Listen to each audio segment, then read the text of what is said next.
Welcome to Andersonville National Historic Site. This site was authorized by Congress in October 1970 as a unit of the National Park Service. For many years prior to this time, both the cemetery and prison site were administered by the Department of the Army. Between 1890 and 1910, the prison site was cared for by the Grand Army of the Republic, a Union veterans organization, and its auxiliary, the Women's Relief Corps, as a memorial to the Andersonville prisoners. Andersonville, Georgia was the location of a prisoner of war camp during the Civil War. Of the approximately 45,000 Union soldiers who were imprisoned at Andersonville, nearly 13,000 of them died during confinement. But why so many? You may pull out of your parking space now. Please exit the parking lot. This tour is designed only as an aid to your visit with us. Feel free to stop at any point along the way and explore on your own. There are a number of wayside exhibits throughout the prison site area.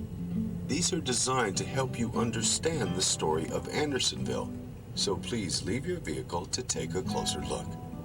When you do leave your car, please remember to pause or turn off the player so that when you return, it will be ready to resume the tour. This tour is designed for a speed of 10 miles an hour. Please drive at this speed so the sites you pass will coordinate with the tour, which also has numbered stops. When you return from the tour, the person on duty at the museum desk will be glad to answer any questions which may have developed during your visit. At the stop sign, turn left. Please watch carefully for oncoming traffic before proceeding. Follow the signs leading to the prison site ahead. Please stop along the right side of the road across from the Wisconsin Monument, which will be on your left. This will be tour stop number 1. At the onset of the Civil War, neither side was prepared for a prolonged conflict. Both sides earnestly believed that the war would be a short one. Therefore, no one really even considered the holding of the thousands of enemy soldiers who would eventually be taken prisoner. As the war dragged on, the necessity of caring for these prisoners became more apparent and critical. At first, both sides used a parole system, in many instances right on the battlefield. The prisoners would state on their honor that they would go home and fight no more until officially exchanged. This system was soon found to be impractical, forcing both sides to hold their prisoners. A formal prisoner exchange system was devised in July of 1862. The system was governed by the Dix Hill Cartel, which specified the worth of each soldier by rank. However, the cartel had many difficulties and soon broke down. In addition, the Union discovered that it was to their advantage not to exchange prisoners. As a result, large prisons like Andersonville were established. The earliest camps for Union prisoners were in and around Richmond, Virginia, the Confederate capital. By 1863, the prisoner population in Richmond had grown to the point that it caused a serious drain on the city's dwindling food supply. Richmond was under constant threat of attack, and General Robert E. Lee pointed out that the Northern captives could prove to be a liability in the event of such an attack. The Confederate government began looking for alternative prison sites late in 1863. Eventually, Camp Sumter was built near the small southwest Georgia community of Andersonville, which had a population of approximately 20. This site was finally chosen because of its proximity to the railroad, the presence of a creek to be used as the water supply, the mild climate, an abundance of natural building material, and the reported availability of food in the surrounding area. In addition, southwestern Georgia at that time was far from the theater of war. In January 1864, impressed Negro slaves from the nearby plantations began clearing the land. For the next 6 weeks, the clatter of axes, the crash of trees, and the thud of shovels echoed as the sandy soil was stripped of its lofty pines. They cut the logs into 20 feet lengths, then hewed them by hand so they would fit closely together. The timbers were then placed upright in a 5 feet deep trench. One prisoner's diary mentions that the wall timbers were so close together that he could not see the guards' fires through the walls at night. The first group of prisoners arrived on February 24th, 1864, when only 3 walls had been completed. The 4th side between the gates had to be guarded with artillery until it was finished. The stockade, enclosing 16.5 acres, was originally planned to hold 6,000 prisoners, but was built to accommodate 10,000. However, the prison's population had soared to 25,000 by June. An expansion of 10 acres was added to the northern end of the stockade and was opened July 1st, 1864, bringing the total acreage inside the prison walls to 26.5. The initial north wall of the stockade would have been on the line running east and west, located near the obelisk-shaped Ohio Monument. Although 26.5 acres seems like a large area, keep in mind that there were 33,000 men confined here during its peak population in August of 1864. In addition, there were about 4 acres of uninhabitable, boggy land along the stream. This understandably led to a rather crowded situation. As you circle the stockade, the outer concrete posts and stone corner markers will show you the outline of the enlarged stockade. The inner concrete posts mark the location of a small wooden railing. This crude fence, known as the deadline, was established by prison authorities in late March 1864 to make escape more difficult. The guards had orders to shoot any prisoner who ventured across the deadline. Spaced every 80 to 100 feet were 52 guard towers, or pigeon roosts, as they were commonly called by the prisoners. These provided a perch for guards to observe the prison's interior. Although we do not know the exact number killed at the deadline, we do know that most of the time it was strictly enforced. Please continue your drive around the prison site following the road down the hill towards the stream. The next stop, stop number 2, is at the bottom of the hill. When you arrive there, please pull into the parking area to your left. 2 gates, both located on the west wall, provided access to the stockade. Each had 2 sets of doors and formed a small enclosure. One set of doors opened to the stockade, with the other opening to the outside. One set was always closed, and they were strongly guarded at all times. New prisoners entered through the north gate, located on the hillside north of the stockade branch, where they got their first introduction to Andersonville prison. Before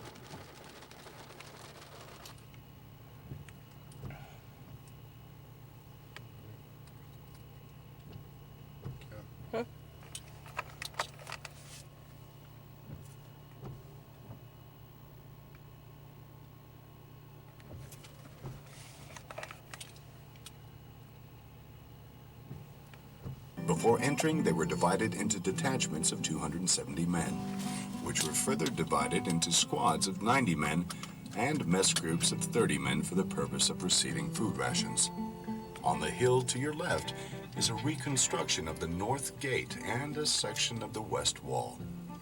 John McElroy of the 16th Illinois Cavalry wrote about his first sight of Andersonville. 500 weary men moved slowly through double lines of guards. 500 men moved silently toward the gates that were to shut out life and hope for most of them forever. A quarter of a mile from the railroad, we came into a massive palisade made of great squared logs standing upright in the ground.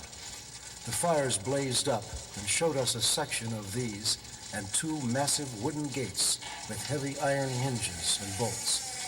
They swung open as we stood there, and we passed through into the space beyond. We were in Andersonville. The stream that you see crossing the prison site is Stockade Branch, the principal water source for the prisoners, and one of the deciding factors in locating the prison here. From this small stream, the prisoners obtained water for drinking, bathing, and laundry.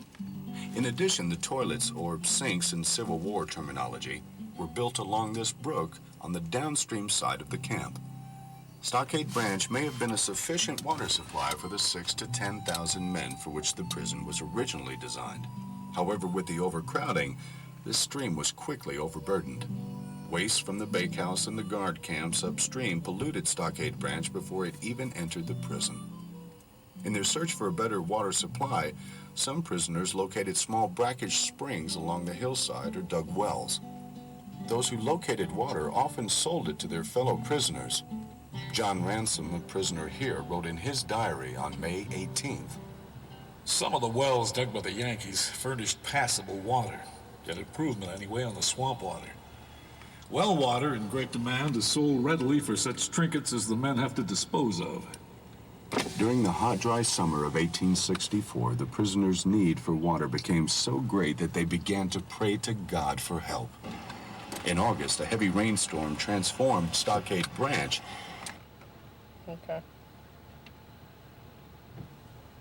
washed away part of the stockade wall. It also gave the camp a greatly needed cleansing. According to legend, during the storm, lightning struck the ground. Upon investigation, a spring was discovered flowing where the lightning had struck. Since many prisoners felt this was the answer to their prayers, it was named Providence Spring. John Ransom simply wrote on August 13th, A nice spring of cold water is broken out in camp, nearly enough to furnish all here with drinking water. God has not forgotten us. The memorial building over Providence Spring was erected in 1901. You may want to get out of your car and walk down to the spring for a closer look. You may also wish to walk up the hill to explore the reconstructed North Gate. Remember to pause or turn the player off now so that it will be ready to resume the tour when you return. Continue with the tour. Please pull off to the right side of the road as you approach the two stone pillars ahead of you on your left. This is stop number 3. Located in the area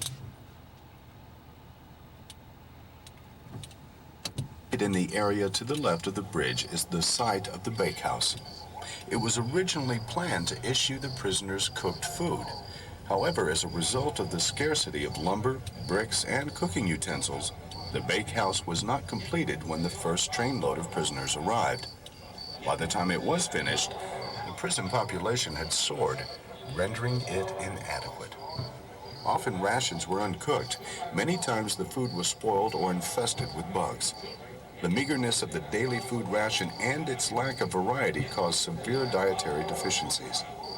This, coupled with the overcrowded conditions, the inadequate shelter, and the poor sanitary conditions, resulted in widespread disease and a high mortality rate among the prisoners. The pillars to your left mark the location of the South Gate. Prisoners who died within the enclosure were laid just inside this gate. Later, the bodies were carried to the dead house, which stood to your right. The dead house was a crudely built shelter of pine boughs. Here, the bodies were kept until they were transferred by wagon to the cemetery. It was very common for friends of the deceased to stay with the body at the South Gate. This gave them an opportunity to carry their friend to the dead house, and perhaps along the way they could pick up a few small pieces of firewood, a valuable addition to the scarce supply. At least one man attempted to escape by having his friends carry him out as if he were dead. Charles Mosher from the 85th Regiment New York Infantry wrote about this in his diary on June 16th. There has been several cases where a Yank has played dead, and his chumps would tie a rag around his head to keep his jaw in place, tie his big toes together, pin a slip of paper to his clothing with his name, company, and regiment on it, and then, in a very solemn manner, carry the poor fellow out to the dead house. But the Yank had his weather eye opened, and watching his opportunity when the guards are out of sight, steps quietly out of his dead surroundings and makes a break for the Union lines. Please continue with your tour. On the right at the top of the hill is Star Fort, the primary earthwork in the fortification system surrounding the prison. When you reach the top of the hill, please stop your car in the parking area next to the Star Fort and the boardwalk. This is stop number 4.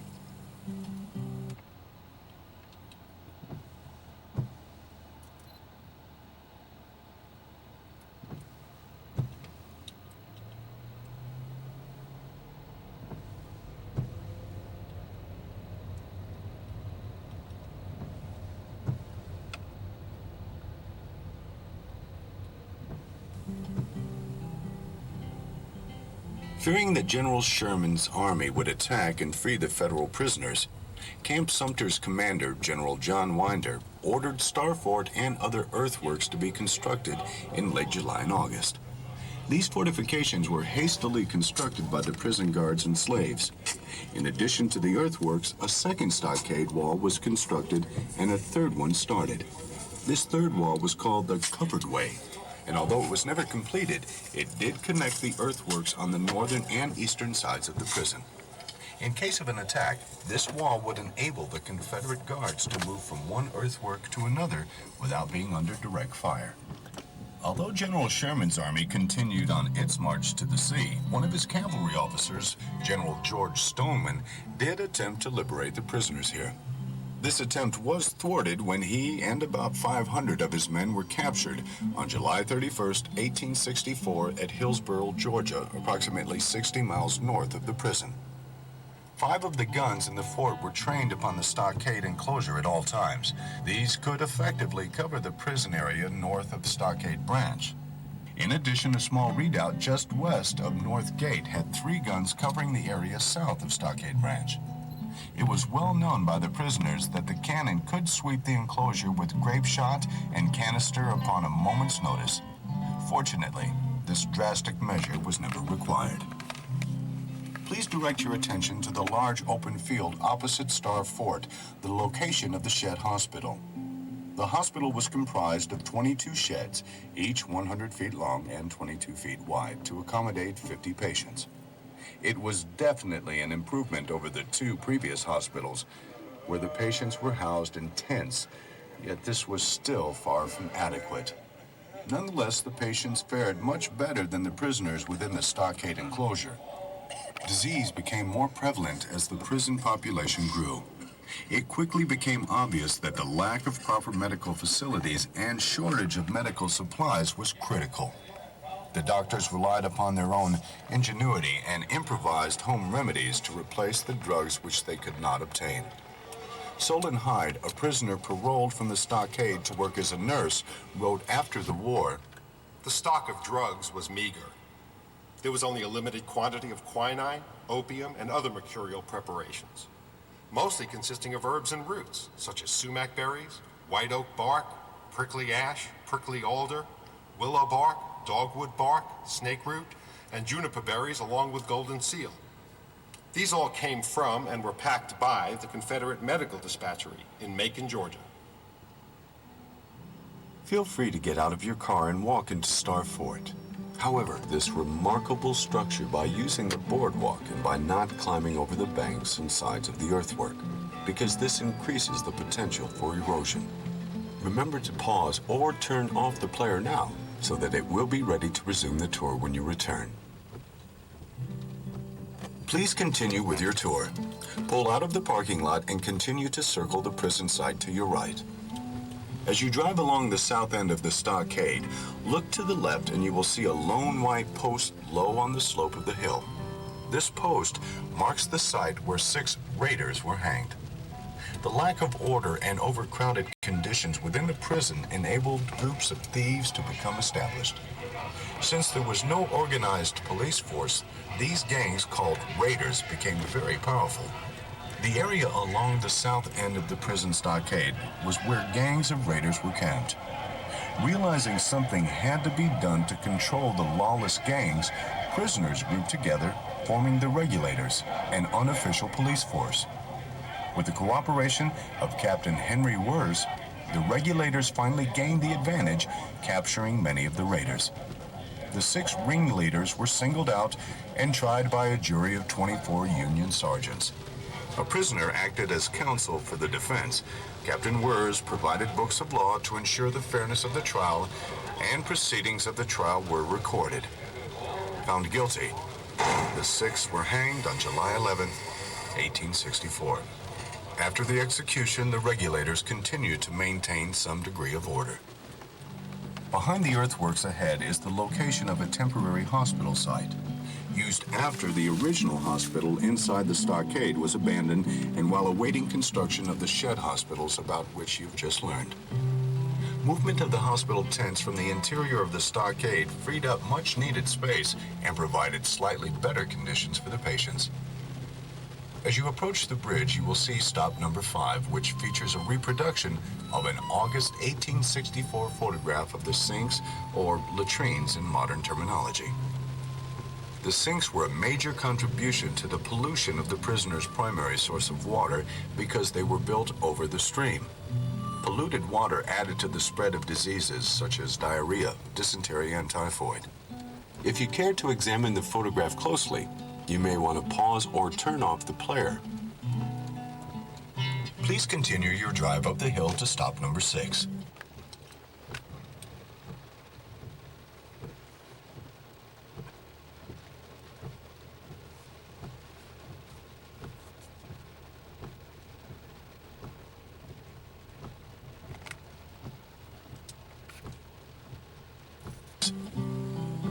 This exhibit features a photograph also taken in August 1864 that shows the conditions in which the prisoners lived.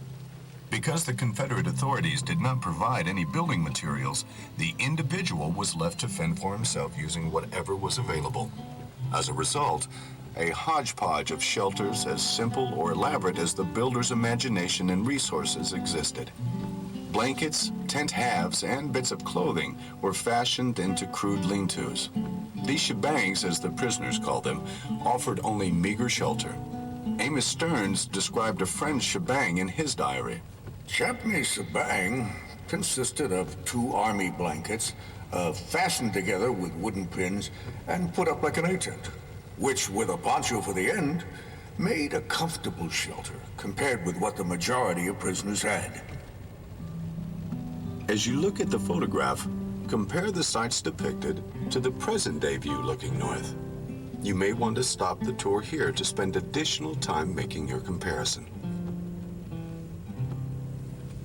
Please continue your tour to stop number 7.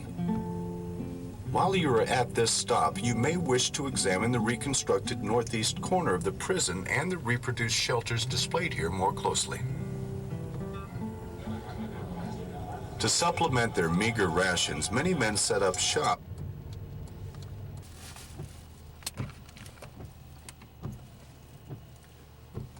shops to peddle whatever wares they could make or procure, or whatever services they could perform. Understandably, these small businessmen dealt mainly in the necessities of life. Not all of the prisoners had the resources to start a business.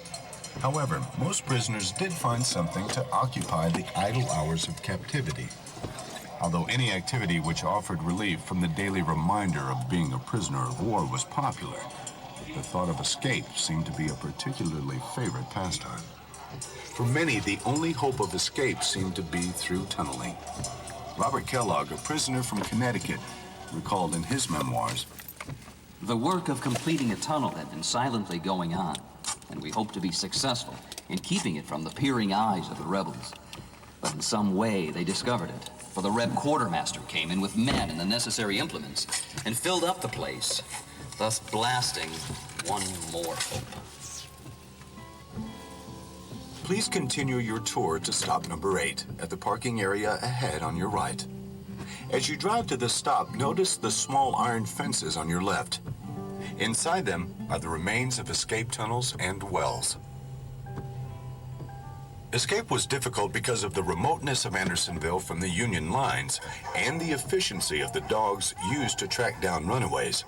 During the existence of the prison, only 329 prisoners are known to have made successful escapes. Many of these did so by running away from work details or by violating their paroles during employment outside the stockade.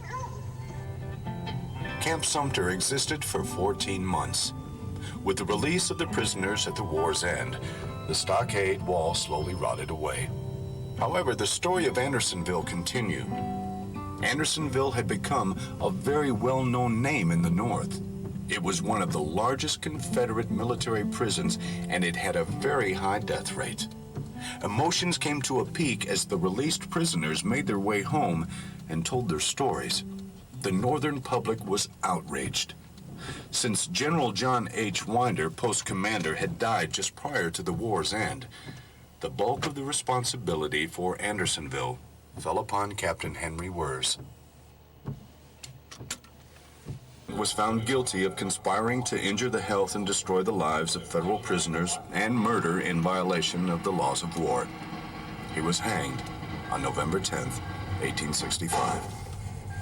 Despite numerous claims, mostly by embittered former inmates, there appears to have been no conspiracy. Captain Wers contended that he was following the orders of his superiors and that he was unable to get the food and supplies necessary for the care of such a large number of prisoners. The prosecutor at Wers's trial strived to understand how one man could allow such atrocities to occur, a question that even today bears heavily upon the minds of many people and the conscience of the nation. Andersonville has often been compared to many of the other Civil War prison camps. But is it fair to compare one to another? All prison camps were horrible places and at any given time experienced similar conditions. At Camp Douglas in Chicago, Illinois, 10% of its Confederate prisoners died during one cold winter month. And Elmira Prison in New York State, with a death rate of 25%, very nearly equaled that of Andersonville. Each is part of one of our nation's most tragic experiences. Civil War prisoner John Ransom wrote in his diary in June 1864, I've read in my earlier years about prisoners in the Revolutionary War and other wars. It sounded noble and heroic to be a prisoner of war, and accounts of their adventures were quite romantic. But the romance has been knocked out of the prisoner of war business higher than a kite.